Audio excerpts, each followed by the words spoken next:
chaque jour par les femmes en France. Cette pratique sexiste, de plus en plus courante, commence généralement par de la drague lourde et peut très vite dégénérer. Ces derniers jours, ce phénomène de société a enflammé Twitter avec le hashtag « Si les femmes parlaient comme les hommes ». À l'occasion de la Journée des droits internationaux de la femme, WhatsApp TV s'est penché sur le sujet. Le 25 février dernier, le hashtag « Si les femmes parlaient comme les hommes » enflammait Twitter. Cette initiative a dénoncé avec humour ce sexisme devenu ordinaire. Vous plaignez pas qu'on vous viole si votre caleçon dépasse du pantalon. On a des pulsions, nous aussi. Hey les meufs, matez comment il a pas de pec, lui. Hey planche à pain, t'as pas honte d'être plat? Hey, t'es mignon, toi. Oh, viens voir. Fais pas ton PD, allez. C'est ça, dégage, t'es moche de toute façon, baltringue. Le slip qui dépasse du pantalon, ça fait gigolo. Mais quittons le monde virtuel et allons dans la rue pour demander aux Lillois et aux Lilloises ce qu'ils en pensent. Ça va être des mots comme salope ou je sais pas. Ça va être des mots très grossiers. C'est très agressif pour des choses qui ne valent pas la peine.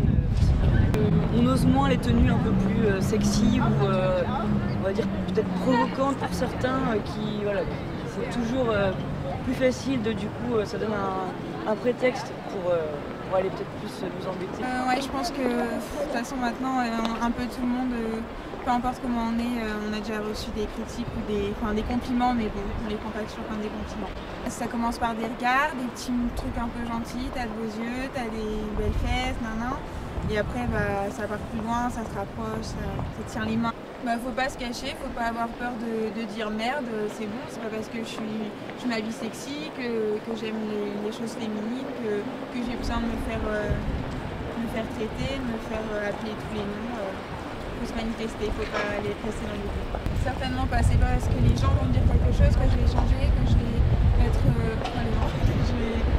que je vais pas mettre de jupe, que je vais pas mettre de talons, que je vais pas mettre des choses près du corps. C'est pas notre mentalité à nous qui va changer, c'est les gens qui doivent se remettre en question. Si ça les gêne, c'est pas nous. De manière respectable, jamais de sifflement, jamais de choses comme ça.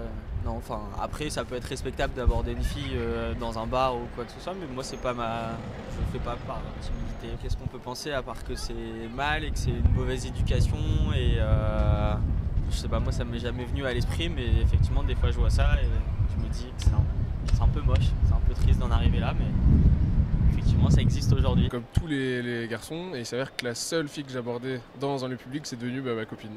Et c'est la seule fille que j'ai vraiment abordée de ma vie dans la rue, enfin dans un lieu dit public. Pour moi c'est une déception parce que forcément ça donne une image de l'homme qui est assez, qui est pas propre, on va dire. Donc forcément moi je suis très on va dire dans la gentlemannerie et du coup non forcément ça donne une image dégueulasse des hommes quoi. Moi ça me fait de la peine quoi, ça donne envie justement de combattre ça et de défendre ça et de revendiquer le fait que on n'est pas tous comme ça non plus quoi. De garder la tête haute en un premier temps et de pas se laisser influencer par tout ça et de pas se laisser abattre par tout ça. Et de se dire que mine de rien, il y a toujours des femmes qui combattent pour le droit des femmes et de penser aussi qu'il y a aussi des mecs qui combattent pour le droit des femmes. Ça je pense que c'est important et on le dit pas assez. Et donc moi-même qui suis féministe, le seul message qu'on pourrait passer c'est que vous n'êtes pas toute seule quoi.